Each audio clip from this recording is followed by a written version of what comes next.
Welcome to Royal Daily Report, your trusted source for the real reasons behind royal actions. Right now, as this story begins, Prince Harry is back on British soil. Not for a royal event, not for charity, not for healing old family wounds. He didn't come home because he wanted to. He came home because he had to. This is the same man who sat in front of cameras and accused his own family of cruelty. The same man who signed Netflix deals, tearing apart the institution that raised him. The same man who walked away from royal protection, royal systems, and royal silence. And now suddenly he's back. When someone who burns every bridge turns around and runs toward the fire again, it's never because things are calm. It's because something has gone wrong behind the scenes. Something big. Something that can't be handled by California publicists or glossy PR statements. Asterisk, asterisk, subscribe to Royal Daily Report now. Don't miss why Harry is really back. Asterisk, asterisk, whatever is happening isn't public yet, but Harry knows it's coming. And he knows once it breaks, it won't be something he can explain away with interviews or carefully written speeches. This isn't about fixing a reputation. This is about survival. Because the man Harry spent years calling toxic is suddenly the only institution powerful enough to protect what's coming next. The reason for this sudden panic begins thousands of miles away inside a prison cell in Florida. Ghislaine Maxwell is serving a 20-year federal sentence. Her empire is gone. Her influence is gone. Her future is already written. And that's exactly what makes her dangerous. When someone still has power, they stay quiet to protect it. When someone still has allies, they stay quiet to survive. But Maxwell has neither. According to multiple sources referenced in the narrative you just heard, she has begun speaking about the past. Not in vague terms, not in whispers, but in names. Real names. People who moved through the same elite social world she helped build alongside Jeffrey Epstein. Asterisk, asterisk. Stay tuned to Royal Daily Report. We reveal what Maxwell is saying. Asterisk, asterisk. For decades, Maxwell wasn't just a socialite. She was a gatekeeper. She understood who belonged where, who gained access, and who stayed invisible. She knew how powerful men moved, where they relaxed, and most importantly, who was placed near them. Now, sitting in a cell with nothing left to lose, silence no longer serves her. And when someone like that decides to talk, the shockwaves don't start in tabloids. They start in private phone calls, emergency meetings, flights booked quietly in the middle of the night. One of the names allegedly referenced is sending those shockwaves straight into Montecito. Not the Duchess, not the humanitarian brand, but a version of Meghan Markle from a time before all of that existed. To understand how these worlds connected, you need to understand Soho House. On the surface, it looks harmless. A trendy members club for creatives, stylish interiors, artistic crowds, a place where filmmakers, actors, and designers gather to network. But behind that branding, it served another purpose.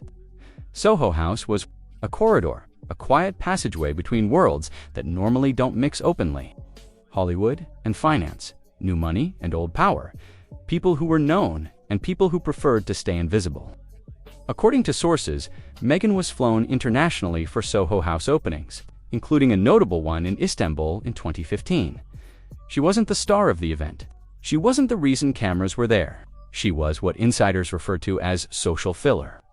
Don't forget to subscribe to Royal Daily Report for explosive revelations.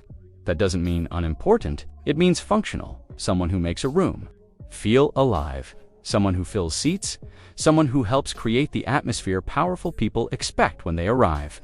And these openings weren't random parties. They attracted wealthy men who valued discretion, figures adjacent to royalty. Financiers who understood that real influence doesn't happen on red carpets. It happens in private rooms where nothing is recorded. What raised eyebrows even back then was the lifestyle attached to this access. International flights, high-end accommodations, a level of movement that didn't quite match a cable television salary. No one confronted her. No one accused her. In those circles, you don't ask questions, you just notice. And years later, when the same woman stands on a palace balcony as a duchess, those memories don't disappear. They reframe themselves. Because Soho House wasn't just where Meghan moved, it was also where other worlds overlapped. Worlds connected to Epstein's circle. Worlds connected to British royalty. Worlds that, at the time, seemed separate, but now look uncomfortably close. And once you see how those rooms worked, the fairy tale begins to feel less like destiny and more like positioning. Before anyone ever questioned timelines or photographs, there was something much quieter. People noticed, but they didn't talk. According to the narrative, colleagues from Meghan's television work began privately wondering how she was living the way she was living. Not out of jealousy, not out of gossip, out of math. Asterisk, asterisk, Royal Daily Report, bringing you the truth behind the luxury lifestyle. Asterisk, asterisk, international flights, luxury accommodations, constant mobility. This wasn't occasional travel. It was a lifestyle. And it didn't line up with what a supporting actress on a cable show was typically earning at the time. No one accused her of anything. In those circles, that would have been inappropriate. Instead, people did what humans always do when something doesn't add up. They remembered, because memory is patient. It doesn't demand answers right away. It waits until context arrives. And years later, when that same woman is standing beside a prince, memory starts asking questions again. At this point, it would be easy to treat Meghan's story as unique. Instead, it introduces a pattern. Princess Sofia of Sweden had a documented past in glamour modeling and elite party circuits, with sources alleging proximity to Epstein-linked environments as early as 2005. Mette-Marit of Norway publicly apologized in 2019 for maintaining a friendship with Jeffrey Epstein, calling it poor judgment. Both women married into royalty. Both had pasts that were inconvenient. Both pasts were quietly absorbed once crowns entered the picture. This isn't about shaming anyone, it's about recognizing how institutions behave. Royal families don't pretend pasts don't exist. They manage them, they contain them, they bury them beneath ceremony, duty, and silence. And once you see that pattern, Meghan's story stops feeling isolated. It starts looking familiar. Asterisk, asterisk, subscribe now to Royal Daily Report. We expose the patterns others ignore. Asterisk, asterisk, then comes the moment where everything shifts from suspicion to seriousness.